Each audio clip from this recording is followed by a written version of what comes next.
In today's video, we are reacting to and ranking celebrities' vintage watches. Jordan put together a list. Think everybody should play along at home. Make your own list. Tell us in the comments which ones you'd like to own. We'll do the rankings, most favorite to least favorite in terms of wanting to own them, not value or condition or anything like that, just simply what you want to own. Without further ado, who do we have first? I made a list of my favorite celebrity vintage watch spottings, and our first celebrity here is Mr. Kevin Hart with his 25686 ST. So Kevin Hart here is wearing an Audemars Piguet Royal Oak Perpetual Calendar. The 25686 is actually a cool reference because it was a transitional model after the 25636, which was a skeleton dial with open back. This one is a closed dial, sapphire back. It was the first time Audemars Piguet Royal Oaks had an exhibition back on their perpetual calendars that were not skeletonized, so kind of a revolutionary watch. If memory serves, they produced around 300 of them over the course of almost a decade, so pretty low production. I like Kevin's choice here. Steel, white dial, Roman numerals, which you don't see very often. Very subtle, very cool, kind of works with everything.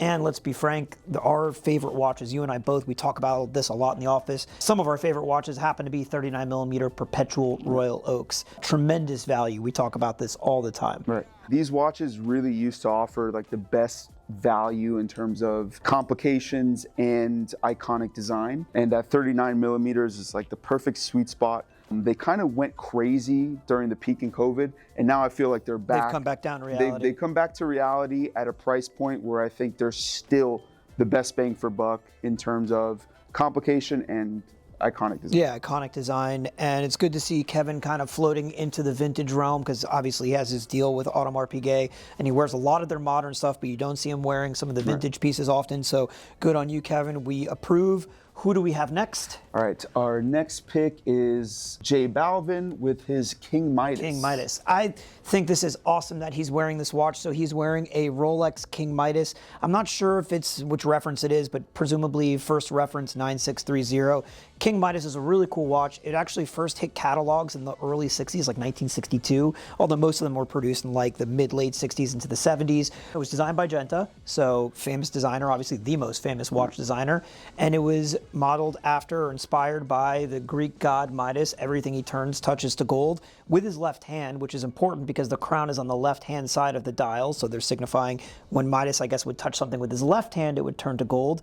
He wasn't a Greek god, he was a king, I believe, right? I don't know. I'm not into Greek mythology, but, you know, super cool watch, and the craziest part is that for the longest time, no one cared about these watches. I remember back in the day, I would offer melt price for them because they were just huge kind of Miami Vice, Tony Montana bricks of gold on your wrist, and nobody cared about them. When I first started working for you, it was like, what's the gold price? Like, what's the weight? Yeah, and what's the weight? We didn't care about, you know, the value of the actual watch. Yeah. And I love this watch. The design is awesome. That asymmetrical case is just so cool, and I feel like it's awesome to see them now come back into vogue. Yeah, and it's cool that J Balvin would choose to wear this versus your normal, and I'm sure we're going to get to some Daytonas or Submariners later on.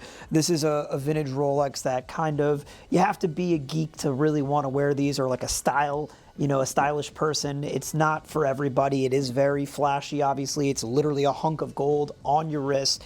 I think I still put the AP above the King Midas, so we'll keep it 1-2 right now, AP Midas for me. What about you?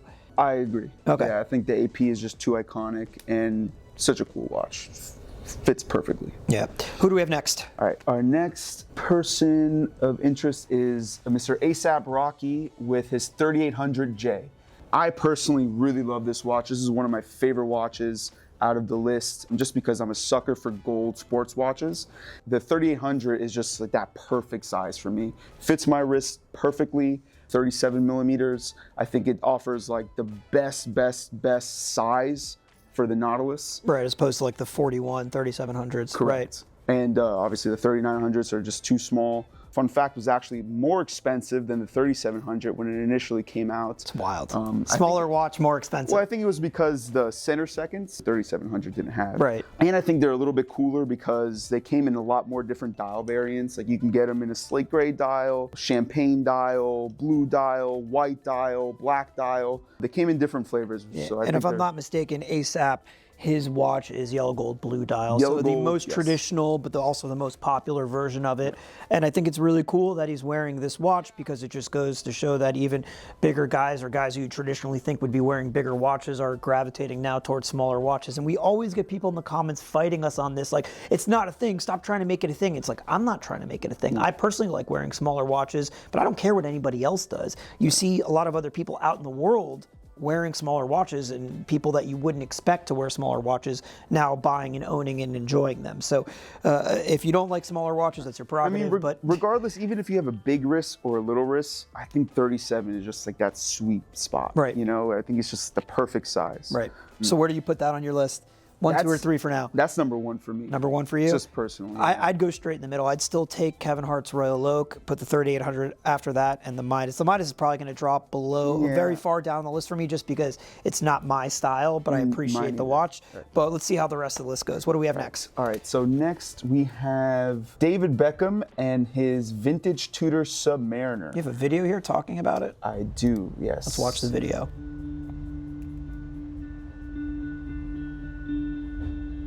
It's a 1969 Tudor. There's a store in London that I was in a few years back.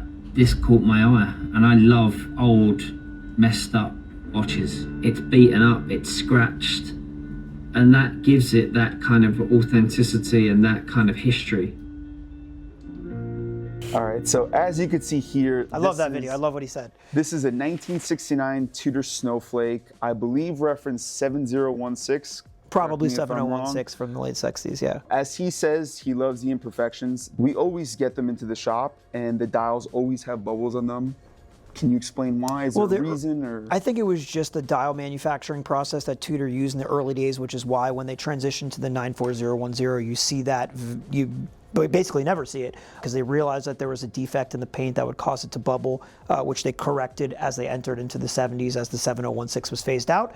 That's got to be the reason. I mean, I don't know that there's any other material defect besides probably just inferior paint that they use, the lacquer on top, maybe the UV lacquer to prevent it from getting too much sun exposure, you know, wasn't that strong, and they transitioned into a better model. These brands are always constantly looking to improve and upgrade, and they could do as much R&D as they wanted, but until the watches actually went out into the field and were on people's wrists, they didn't know of the problems. So it takes several years for them to identify an issue and then correct it later on. Right. And these are, you know, from my experience, really hard to find in really nice condition. Yeah. These watches were worn and loved a lot. Which is why I appreciate what David just said there, you know, that he likes all the imperfections, he likes the wear, he likes to know that it's a vintage watch that was used as it was intended to, because the Tudor Snowflake was a budget Submariner, and it was a diving watch, and that's what it was used for. And I think he's now a Tudor ambassador, is he not? He is definitely a Tudor ambassador. Okay, so I don't know if he's wearing that because he's a Tudor ambassador or because he really loves it. I'm going to presume and hope that it's the latter, that he actually genuinely loves it. Right. One of the hottest watches right now is the David Beckham / Inter Miami Tudor chronograph. Chrono, yeah, with pink dial. Yeah. So our next celebrity is Kendrick Lamar. Wearing a little vintage AP. Vintage AP. Do not know the reference, but it's Calatrava-esque. It's a rectangular watch, but Calatrava-esque, you know, it's time only. I think this is actually really cool. It's like probably from the 1950s. It's interesting to see him wearing that, but I actually know the backstory on this watch. So he was close friends, or is close friends, with Michael Friedman, who used to be the historian of Audemars Piguet. He's no longer with them. He moved on, or he left to start his own brand, which I'm sure he's very excited about and we'll hear about soon. He told me a little bit about it when I saw him, and when I learned the story, you could even hear Kendrick refer to Michael Friedman in one of his songs. AP, Michael Friedman, my friend's cooler. But really cool that he's wearing this, and it was a gift from Michael to thank him from something that happened that Kendrick had some impact in his life, which I love, because I love, obviously, you know, when watches bring people together, you know, sentimentality and connection there, where, you know, they actually mean something more than just it being a nice watch. Probably low down on my list for what I would personally own. It's a little simple.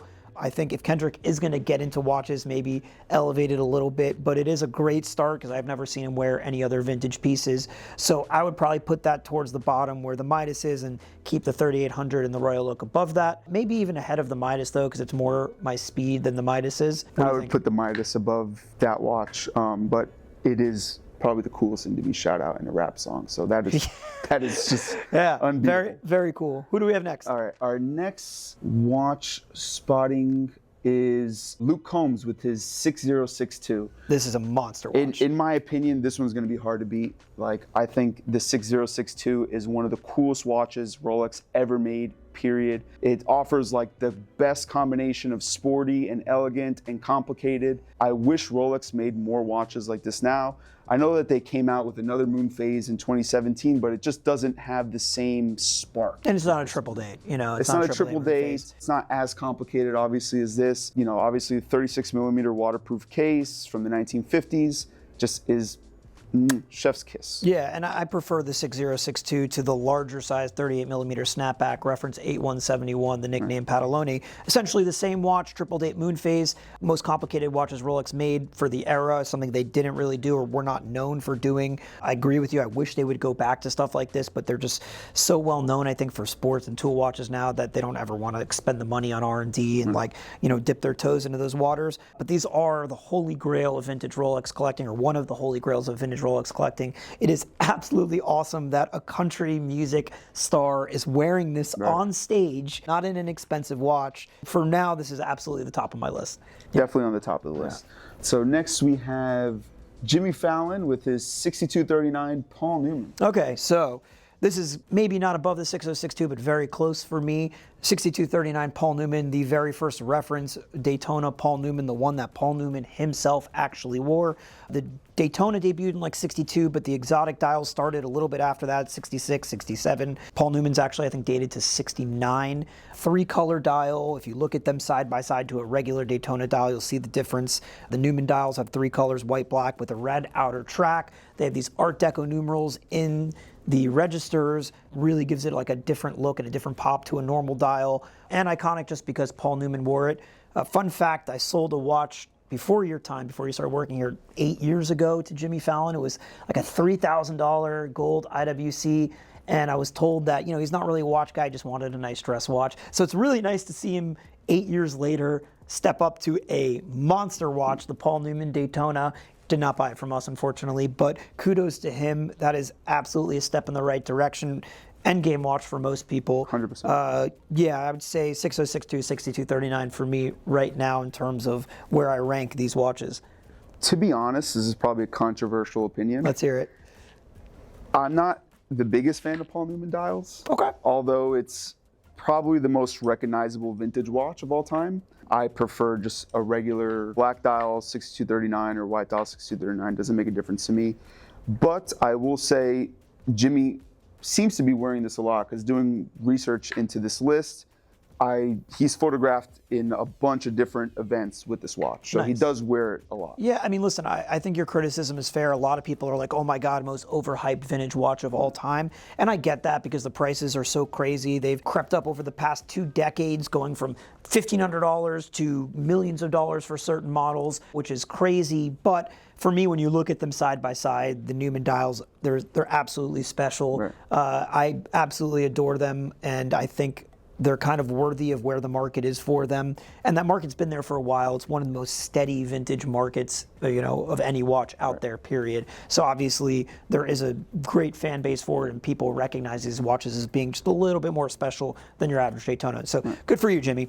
Yeah. Next on our list is our friend Jay-Z with the watch that kind of broke the internet earlier this year. Okay. The 6270. I don't even need to look at it because, you know, this came through us. 6270, I mean, what's to say? It's the first off-catalog Daytona fit with a pave dial and baguette bezel. So the 6269 had regular diamond-cut diamonds. Did I say that right? Diamond-cut diamonds? Diamond-cut diamonds. You have to cut a diamond with the diamond, right? Yeah, but anyway, that sounds right. Yeah. So 6269, regular diamond bezel. 6270, baguette bezel. But Jay-Z's watch, boy, it is no ordinary 6270. It was made for the Sultan of Oman with Kandjar crest on the back.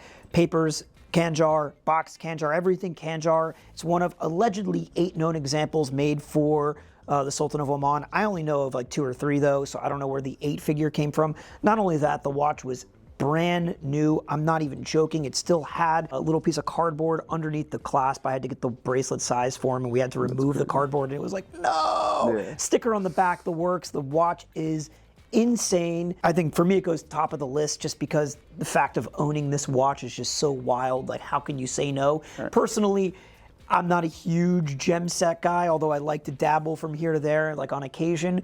But like the opportunity to own such a watch, and putting the value aside for a second, it was just such a crazy watch for Rolex to make. Like I said earlier, the first off-catalog gem set Daytona they made in the late 80s. They only produced them for a couple years. Very low production, obviously, because they probably were a fortune compared to a normal Daytona at the time on a retail level, comparatively speaking, for the late 80s.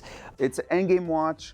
Although, like you said, you know, the diamonds are a little bit too blingy for my taste, but still, you have to appreciate the craftsmanship and the historical significance of the watch. Right. You know? It's just amazing watch. Yeah, incredible. every off-catalog Daytona, or you look at the rainbow Daytonas of today, you know, all of those came from here. They all started here. Right. The original ring. All those watches are iconic. This one being the entry point to that, the starting point. I mean, I think I know a lot of his collection, and Rolex-wise, this is by far and away the best one. Kudos to him. So yeah, top of the list for me, with probably the 6062 and the 6239 Paul Newman right underneath it. But let's see how the rest of the list shakes out. Who do we have left? All right, next on our list is two of the most famous footballers ever, Erling Haaland and Nico Leonard. With a 62... Famous footballers, not soccer players. We didn't say soccer players. Yeah, football. Nico surprisingly used to be a professional footballer. Professional? Yeah. I know you were just making fun of him there, but they own the same watch. I know I've seen Haaland's watch. Professional, really? Yeah, and then he he got injured and became a watch dealer. Years later. I did not know he was and now he owns a part of a football club in Northern Ireland called Larne. He took me to the stadium. Shout out to Larne FC. So yeah, Very cool. I don't know if I put Haaland and Nico Leonard on the same level, but they do own the same watch. It is a reference 6263 Daytona in yellow gold with a champagne dial. These were produced in the 1970s. They made them in 14 karat and 18 karat gold. I know Nico's is in 14 karat. I don't know what Erling Haaland's is in, whether it's 14 or 18, but they both black Bakelite bezel, screw down pushers, so it was the upgraded watch that came after the pump pusher era of Daytonas, with an upgraded 727 movement from the 722, so a little bit better, you know, more beats per hour, etc., and obviously more waterproof with screw down pushers. I absolutely love this watch. I wore Nico's when we went to Silverstone together, Formula One race, and he has an excellent condition one. Haaland's looks pretty nice. I can't see it up close, but it looks really nice. I think it is such a perfect gold sports watch. I think it is the quintessential gold sports watch. Couldn't agree with you more. This is my favorite watch on the list so far. Really? It's my favorite configuration. Bold statement, Cotton. 6263 is my favorite 4-digit Daytona. Gold, I'm a sucker for gold sports watches. This is top of my list. This is probably middle of the road for me. There's no way I could ever place this above 6270, the Paul Newman, the 6062 triple date Moonphase. Here's the thing is the 6270 and the 6062, I would not wear as much as I would wear this. Fair enough. Yeah, and this list is supposed to simply forgetting values, what you would like to own the most, your favorite of the celebrity watches on our list here. Right. So to each his own. Yeah. And it looks like we have one more. Who do we got? So our final appearance is our good friend Geddy Lee with a UG Tri-Compax reference 881101-03. This is a 1960s Universal Geneve triple date chronograph Moonphase. Into the 1960s, they already started using these 36 millimeter twisted lug cases. Earlier in the 40s and 50s, they used a variety of different 33, 35, 37 millimeter, but then they kind of standardized it as they moved into the 60s. And this was kind of the sporty era of the watch. They made it in 4 different dial variants. White, which is referred to as the Eric Clapton because he is very famously seen and photographed wearing the watch while he's on stage in the 1960s. There is a black dial, which is referred to as the Evo Clapton. There is a teal dial, and then there's this dial, which is my favorite of the 4, which we are now nicknaming the Geddy Lee. It is what collectors refer to as the exotic dial. It is a slate gray dial. And if you noticed on all the 4 other watches, all of the registers, all 4 registers, because you have 4 registers, the Moonphase at the top, are all the same color. It's uniform. On this dial, which is why I love it so much, the main registers are white with the Moonphase blending in at gray, so you kind of have to look closely to see what it is.